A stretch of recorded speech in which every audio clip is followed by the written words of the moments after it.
Padre nos creó y el Hijo nos redimió.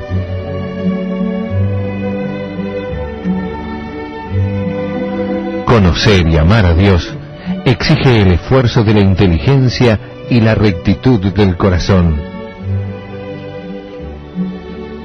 Teología para Todos, un curso de religión multimedia.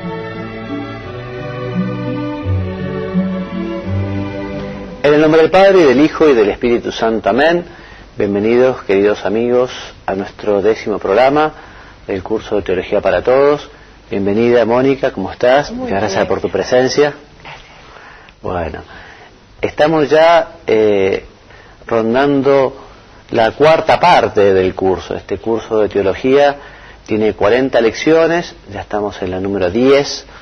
Si es la primera vez que usted sintoniza el canal, aprovechamos para contarle que este es un curso de religión que va a desarrollar los 3 grandes temas de las enseñanzas de la Iglesia Católica. Esto es, estamos hablando del credo, o sea, la teología dogmática, hablaremos de la teología moral, que están condensados en los mandamientos de la ley de Dios, y terminaremos hablando de la teología sacramentaria y espiritual.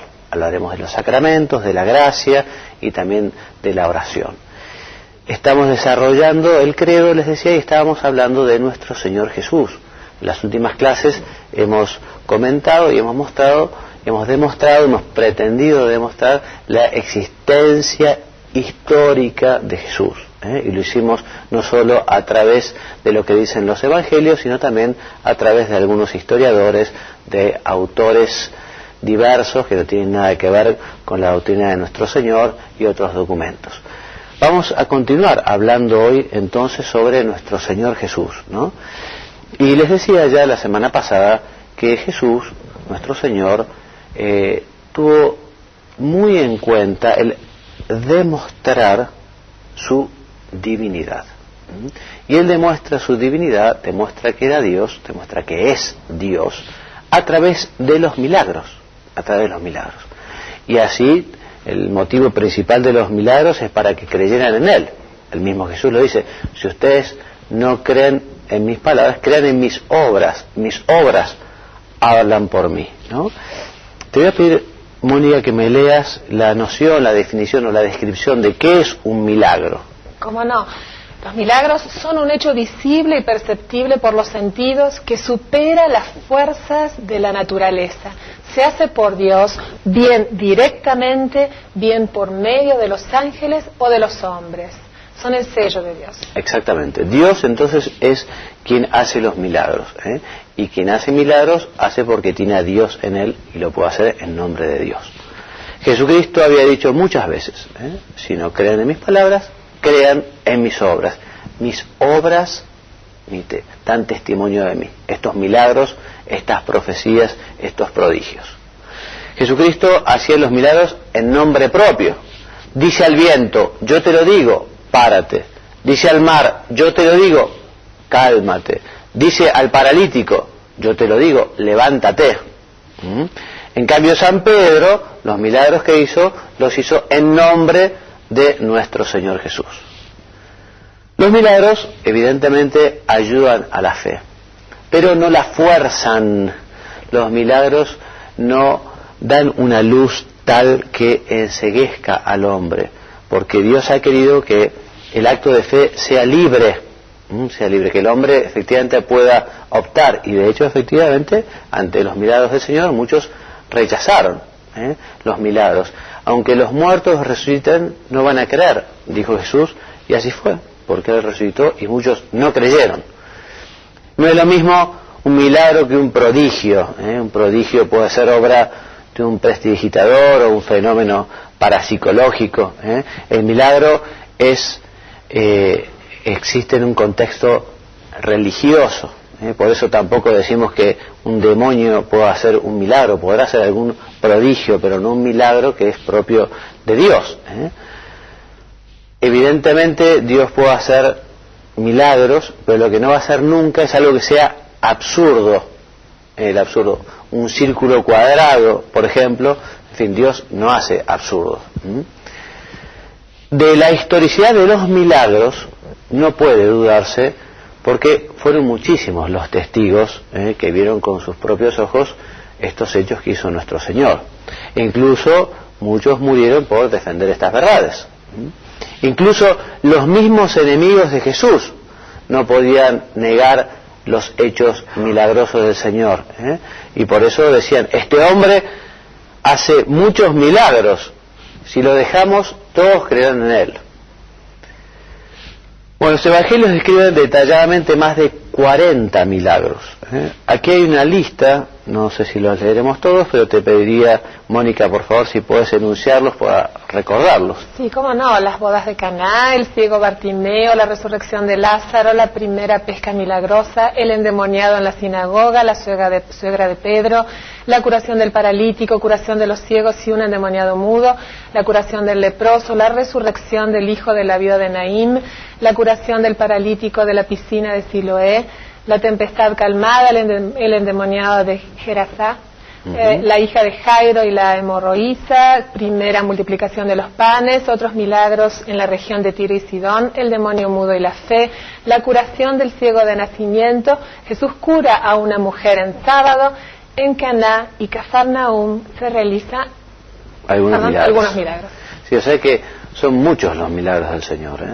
El más importante, lo hemos dicho ya unas cuantas veces en este programa, es la propia resurrección, su propia resurrección que él había profetizado. Y tan importante es que San Pablo nos dice que si Cristo no hubiera resucitado, vana sería nuestra fe. Bueno, nosotros tenemos fe en el Señor, fe en Jesús. Y tener fe quiere decir aceptar su testimonio hasta la adhesión y la entrega total a su persona divina. O sea que la fe no es un conocimiento teórico. Por ejemplo, uno puede estar muy convencido y aceptar teoremas matemáticos, teoremas geométricos, pero un teorema no es que a uno le lleve a vivir de una determinada manera. Difícilmente alguien vaya a dar la vida por defender la verdad de un teorema, en fin, que todo podría ser. Pero la fe en el Señor lo que lleva justamente es asumir el compromiso de amarle, de imitarle, de parecernos a Él. ¿Qué dice? Léeme, por favor, Mónica, el Concilio Vaticano I al respecto.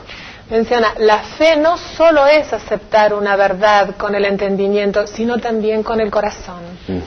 O sea que es el compromiso que nuestra persona con la persona de Cristo. O sea, la fe lleva a esa relación de intimidad, de amor. ¿Qué más? La fe quiere decir tener algo por real y verdadero en virtud del testimonio de otro, ¿no? Entonces, nosotros tenemos fe en lo que el Señor dice porque Él nos ha revelado una serie de verdades que nosotros las aceptamos, le creemos. Nos viene dada también la fe en el Señor por la fe en la Iglesia, justamente que ella también recibió de Jesús el mandato, el pedido de enseñar. Y es justamente la Iglesia, en su función de magisterio, que nos enseña y nos explica las verdades de la fe contenidas fundamentalmente en la Biblia y también en la tradición. Entonces, nosotros nos fiamos de lo que nos dice el Señor, creemos en Él, tenemos fe en Él. Seguir a Jesús quiere decir escuchar sus palabras, asimilar sus actitudes, comportarse como Él, identificarse plenamente con Él.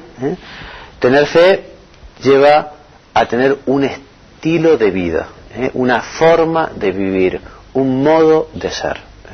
O sea que evidentemente los cristianos tienen que demostrar su fe con su conducta. Sería algo tristísimo que una persona diga que tiene mucha fe en Jesucristo, pero lleva una conducta completamente contraria a las enseñanzas del Evangelio, a las enseñanzas del Señor. Bien, la fe se nos presenta no se nos presenta con una seguridad metafísica, no es algo 2 más 2, 4, no es una axioma filosófica, pero sí que es muy razonable y nosotros podemos tener una certeza moral de que efectivamente lo que nos dice el Señor es así, porque la razón justamente ayuda a poder conocer la fe. O sea, la razón no es contraria a la fe, la razón apoya, aunque efectivamente la fe supera la razón. La fe exige dar un salto porque uno cree cosas que uno no comprende, pero las cree porque como Jesucristo dijo que eran verdad, como Jesucristo nos la explicó, entonces nosotros nos adherimos a ese concepto, a esa idea, a esa revelación. Por ejemplo, el misterio de la Santísima Trinidad. Jesucristo vino a revelarlo al mundo, antes no se conocía, y nosotros no lo entendemos, cómo es que puede ser un solo Dios en tres personas.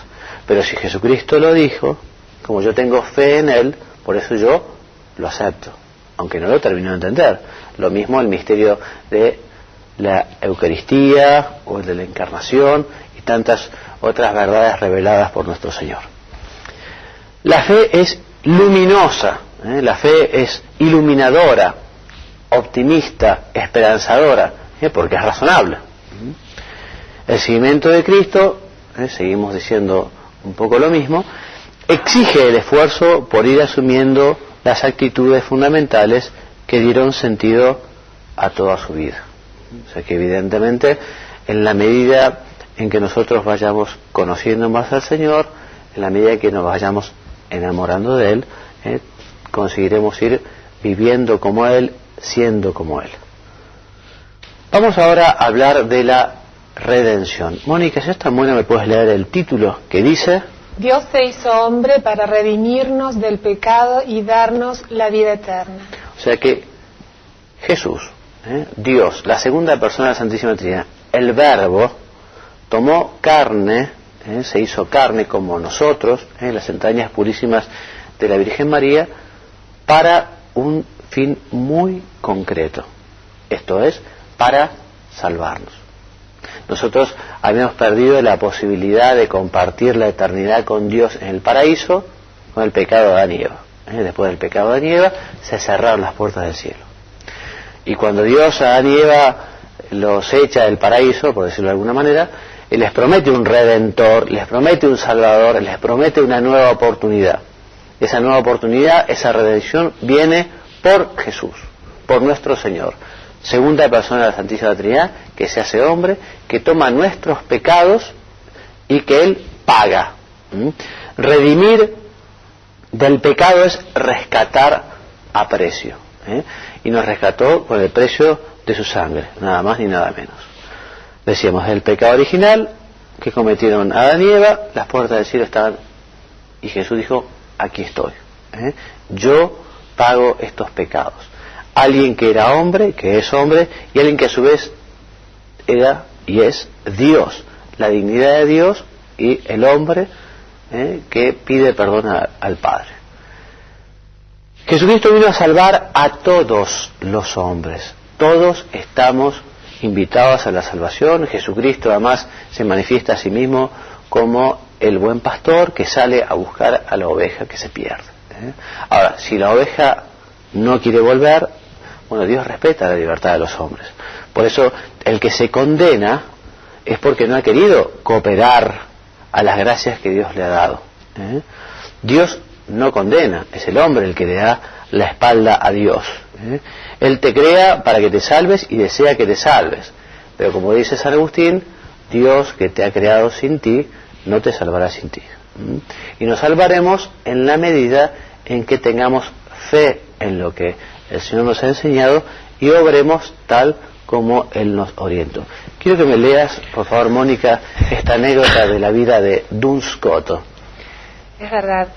Dice, iba el filósofo franciscano irlandés Duns Scoto paseando por un camino y se encontró con un labrador que sudoroso hundía la reja del arado en la tierra dura. Empiezan a hablar de Dios. A las pocas palabras el labriego le interrumpe. ¿Me permite hacerle una pregunta? Vamos a ver. Dios lo sabe todo. Dios es infalible. No se puede equivocar. En este instante Dios sabe si me voy a salvar o si me voy a condenar.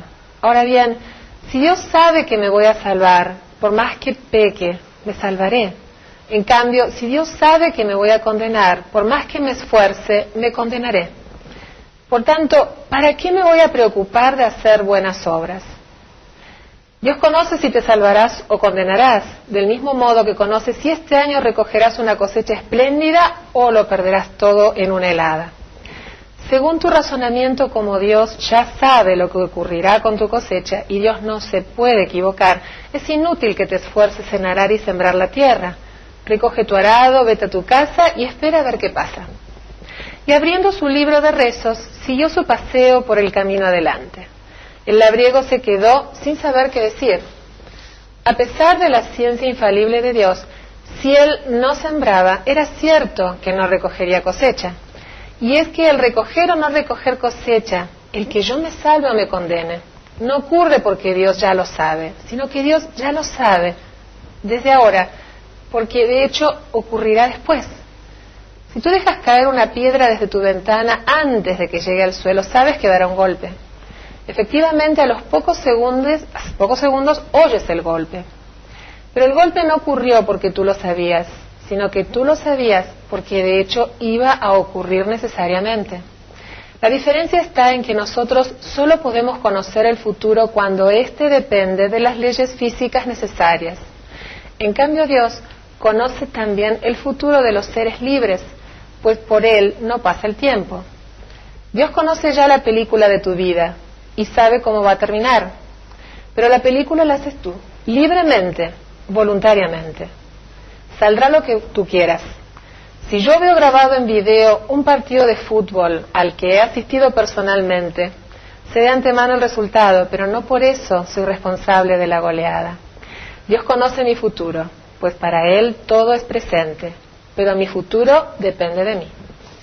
Muy bien explicado el misterio de la predestinación, ¿no? Estas dos verdades, de que efectivamente Dios tiene todo en presente, porque para Dios no hay tiempo, y junto con eso el misterio de la libertad del hombre, que cada uno efectivamente construye su futuro y que cada uno recibirá conforme ha vivido. Muy bien, la muerte del Señor clavado en la cruz es el hecho más grande que ha visto la historia. Dios no tenía ninguna obligación, por decirlo de alguna manera, entre comillas, de perdonarnos, ¿no? Y si hubiera elegido perdonarnos, tampoco el Señor estaba obligado a hacerse hombre o a padecer y morir derramando hasta la última gota de su sangre. Quiso que fuera de esta manera y es un regalo que nosotros tenemos que valorar, el hecho de que Dios se haya hecho hombre y que haya muerto con una muerte tan tremenda, una muerte tan dura, una muerte en la cual Jesús se vio reducido a algo peor que un criminal, casi tratado como un animal. Bueno, gracias Señor por tu salvación, gracias Señor por haber abrazado la cruz, gracias Señor por habernos redimido. Confiemos plenamente en ese inmenso amor de nuestro Padre. Nuestro Padre Dios tanto nos quiere el Padre que envió a su Hijo a morir por nosotros. Corazón de Jesús, en ti confío porque creo que me amas. Mira cuánto nos querrá nuestro Señor que derramó hasta su última gota de sangre.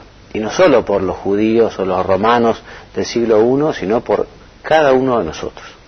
Te pediría, Mónica, que nos leas un poquito sobre la devoción al Sagrado Corazón.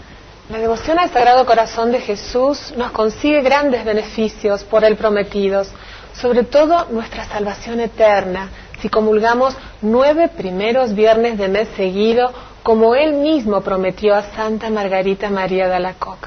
Quizá alguno recuerde, a Santa Margarita María se le apareció nuestro Señor y muy triste le decía lo que sufría su corazón por la ingratitud de los hombres.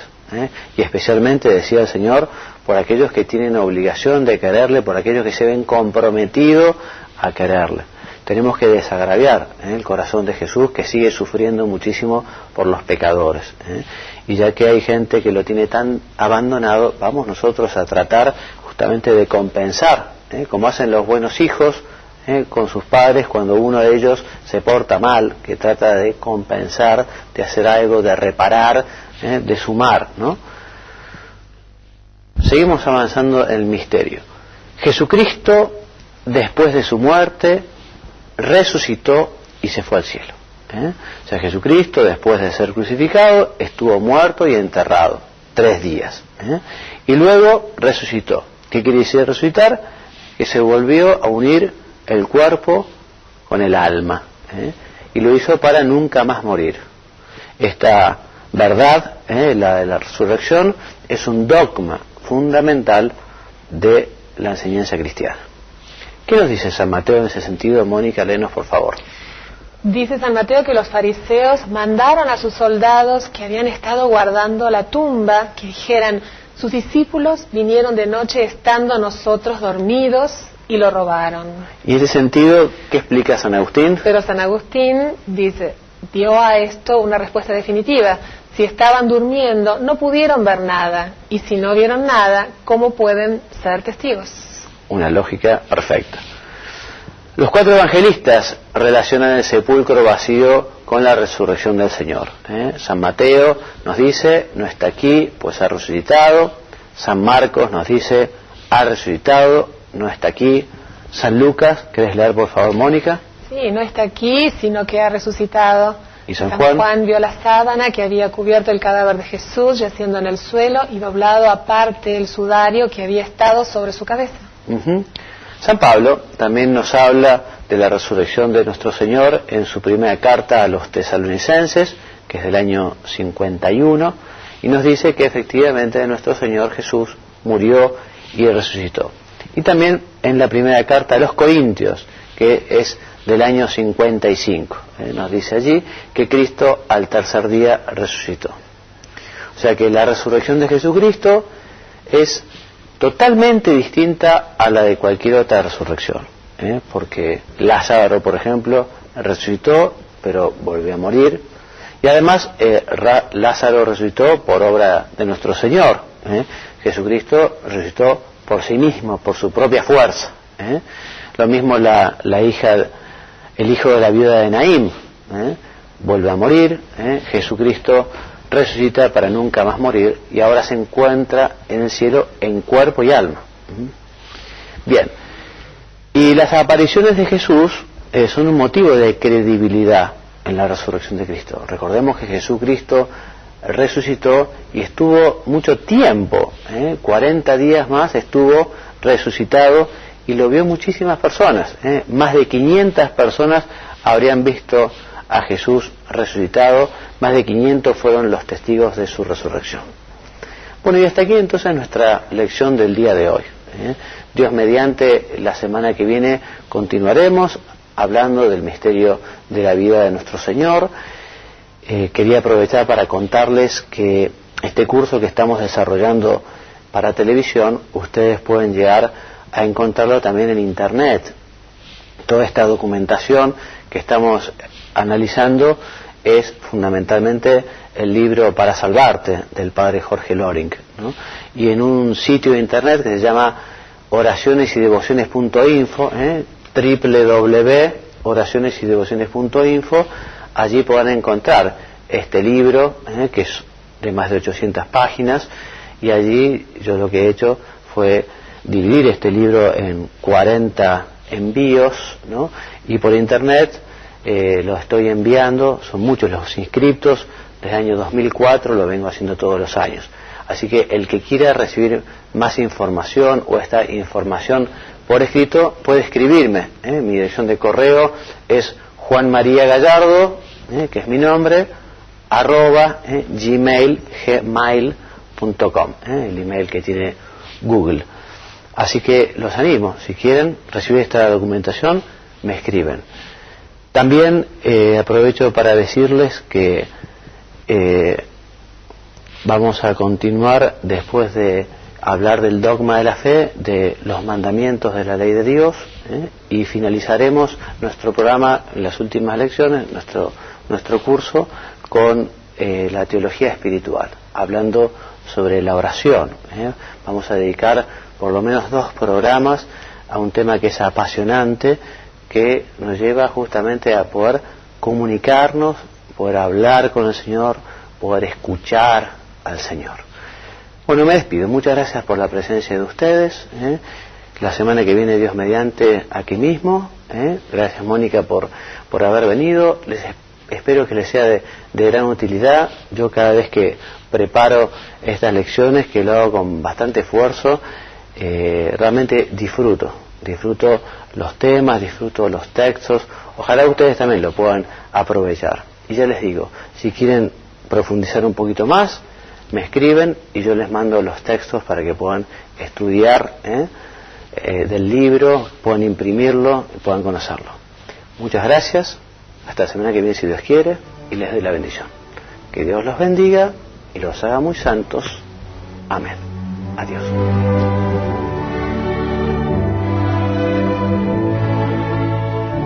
El Padre nos creó y el Hijo nos redimió.